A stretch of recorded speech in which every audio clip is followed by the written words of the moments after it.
everybody, my name is Alyssa Stevenson. I am a violin teacher based in London, Ontario, and today I'm going to be running a little bit of a guided warm-up. I'm hoping to do a couple more of these videos, so stay tuned and subscribe for more.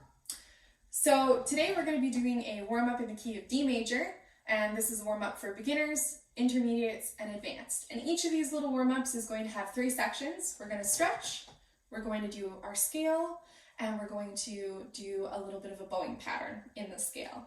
So there's going to be a link in the description below to a PDF, which is going to kind of show you what the pattern is so that we can all start and end together no matter what our skill level is.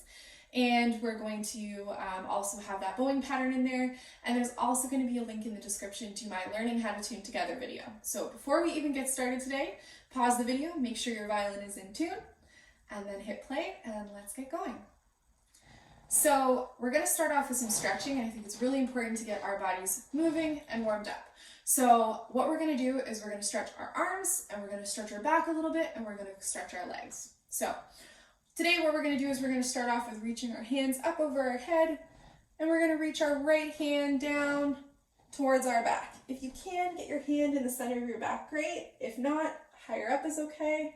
The idea is just to get that stretch. So you're going to take your opposite hand and put it on your elbow, and you're going to hold just very, very gently. You're not going to pull, just hold.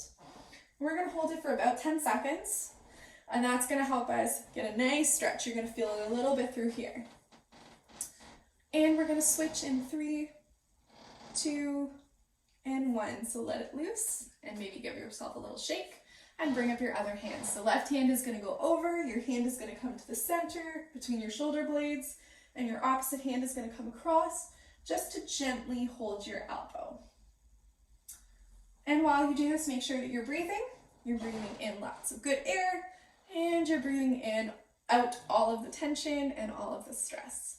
And we're going to let it go in 3, 2, and 1. So shake it out a little bit. Make sure your body's alive, move around a little bit while you're doing these stretches. You don't need to stand tall and straight. You can kind of walk around, you can sway a little bit. So now what we're going to do is we're going to take our arm across our body, and you're going to bring your arm up, and we're going to hold it again. And so you're just going to support your arm. You can do it here, or you can do it here. So the reason why we're stretching when we play violin is because violin is a little bit challenging for the body.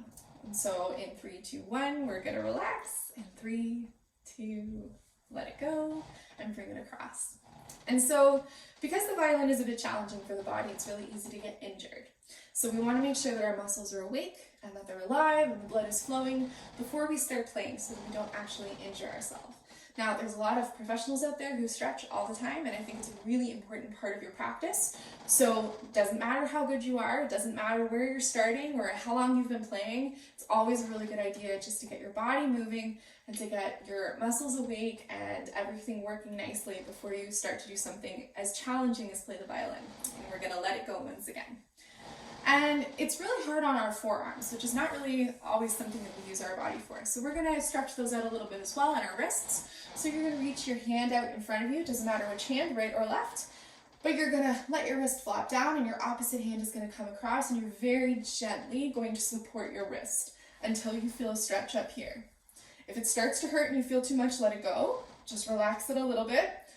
I might go a little further because I've been doing this a long time, so I really need that stretch. And we're going to hold it a little longer, and then we're going to put our hand in the opposite direction in 3, 2, and 1. Gently let it go and bring your hand up. And we're going to cross our opposite hand across so we're supporting the thumb. And you're just going to gently stretch. Now, I'm not a doctor and I'm not a physiotherapist, but these are some stretches that I have used for a number of years, and I find that they really help.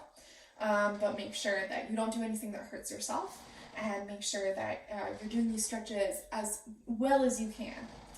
And so we're going to feel the stretch a little bit more on this side below, and we're going to let it go and do the opposite side in 3, 2, and 1. So keep following along. We're going to do our hand down on the opposite side.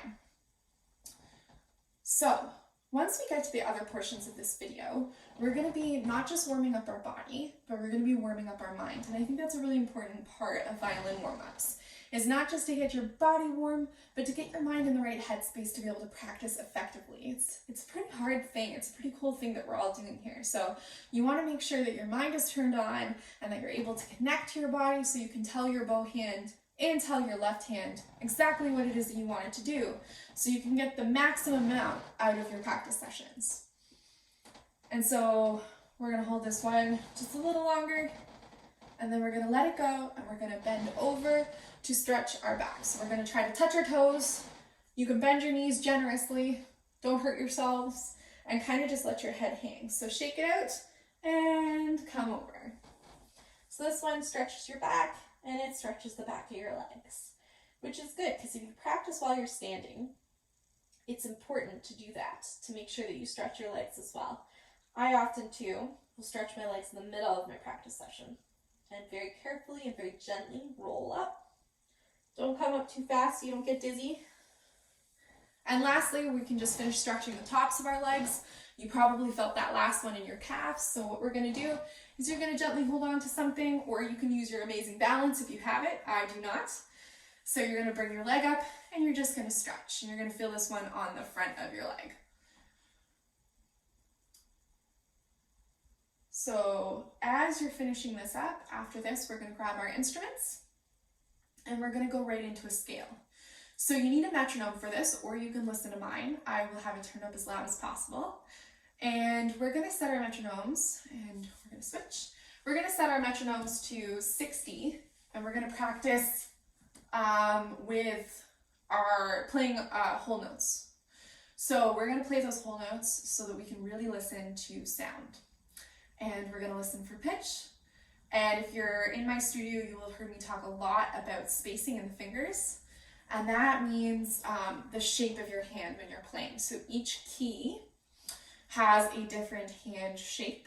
And depending on what position you're in on the violin, that's going to be a different hand shape as well. So I want you to really zero in on what that feels like. How apart are your fingers? Are they close together? Does it look like this? Does the pattern look like this? Does it look like that? All of these different shapes are very important, especially for intonation.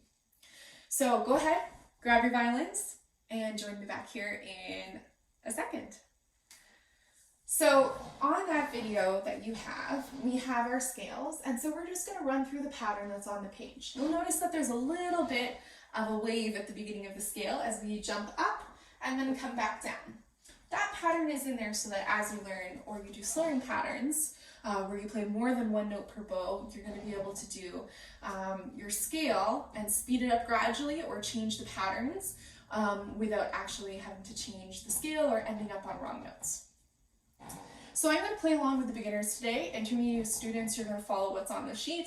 And if you're working on shifting, you're going to start in first position and then you're going to shift up. If you're working on your third position finger spacing, you're going to start straight in third position. Advanced students, you're going to do your regular 3-octave scale. Make sure that you focus on shifting from the elbow, and make sure that when you're shifting down, that your hand is all coming together and you're using your guide fingers. Don't kind of swap your hand down and do something funny, because that's going to affect your intonation. So I want you to set a goal for today. Think back to what your teacher said in your last lesson. Think back to what I said in your last lesson if you are studying with me. And if you can't remember, just kind of think about what you want to be better about your playing. Think about what you like and think about what can improve. Because we always want to build on what we already know we're doing well. And then whatever we'd like to fix, we can kind of grow from that point. So for me today, I really want to work on getting all the way to the frog when I play. So that's something that I'm going to be focused on. So I'm going to set my metronome. And like I said, it's going to be 60. And we're going to play whole notes.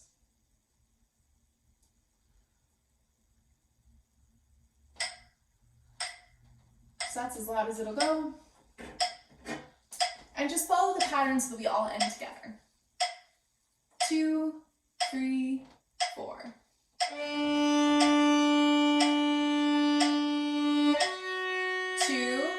3, 4. 2, 3, 4. And then up the scale as you already know it. 2, 3, 4.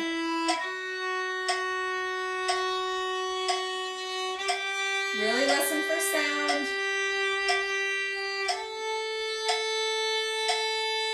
And listen for intonation.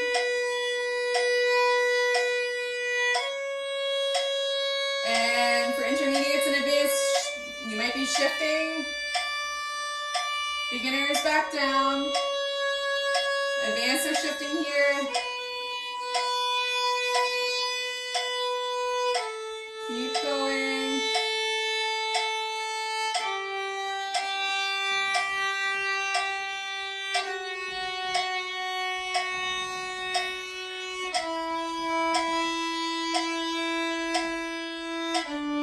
And intermediates are coming back down.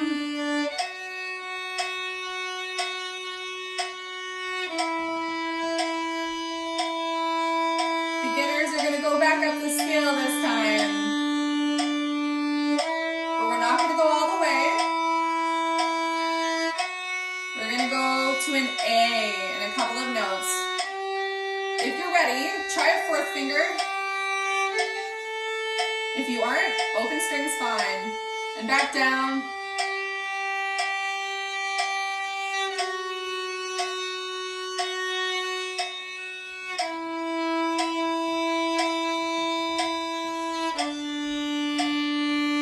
And the tail again.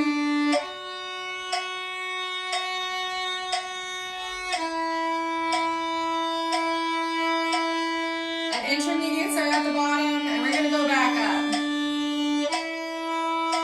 Just like the beginners, we're going to do one octave this time.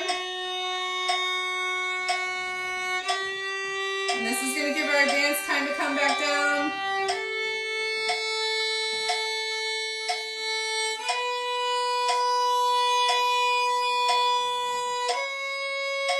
When you get to that top note, try to keep it even.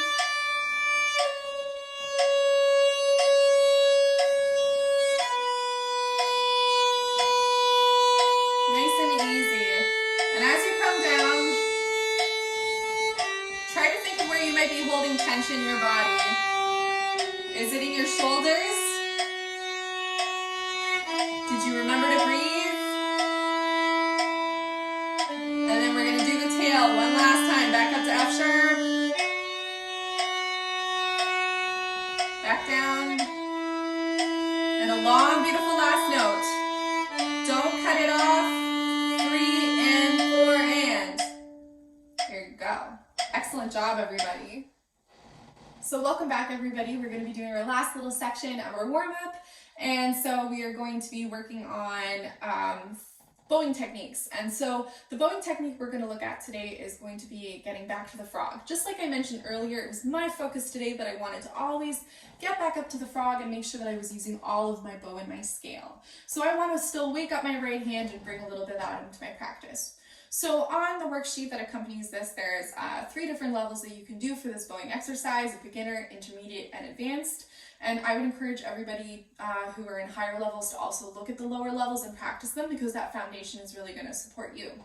So for beginners, I'm going to demonstrate each of these and then we'll do them together. So for beginners, what you're going to be working on is nice big retakes to come back to the frog. And you have to do them right in time, so make sure that you're counting. So we're going to do it in our scale, and it's going to look a little something like this. So 3, 4. 1, 2, retake and set the string. 2,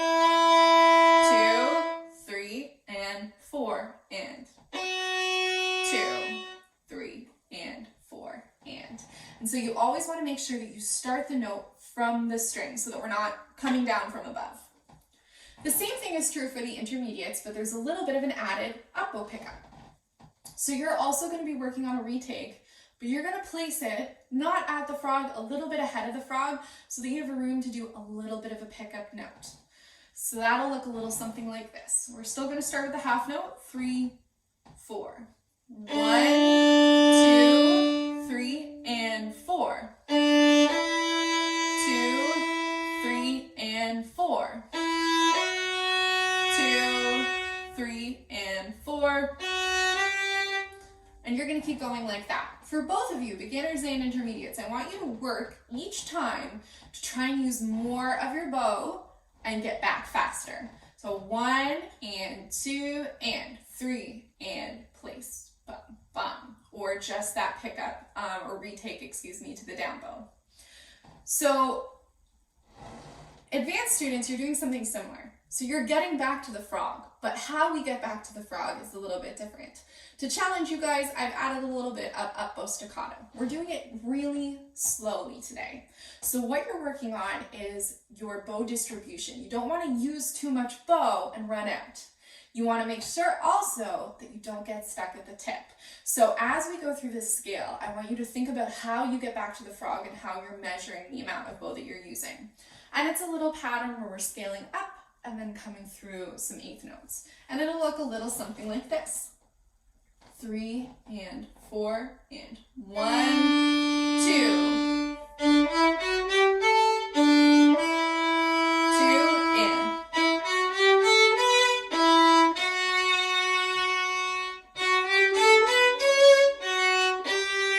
So as you see, I need to use a little bit more bow on that last eighth note. So you want to make sure that you get as close as you can to the frog and then have room. You don't want to get stuck right at the frog and have these icky eighth notes that are kind of peckish.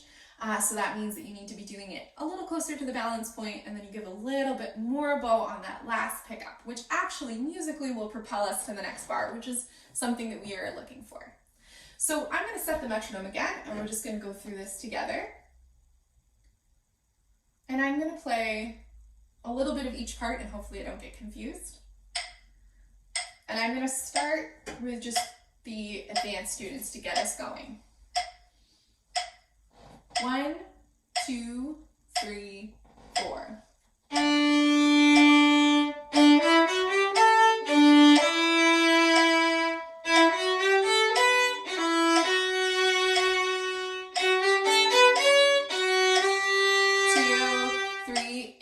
4. This is the intermediate. 3 and 4. 2, 3 and 4. 2, 3 and 4.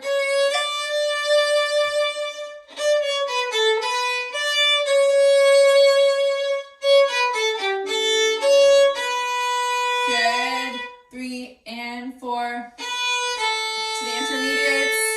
3 and 4.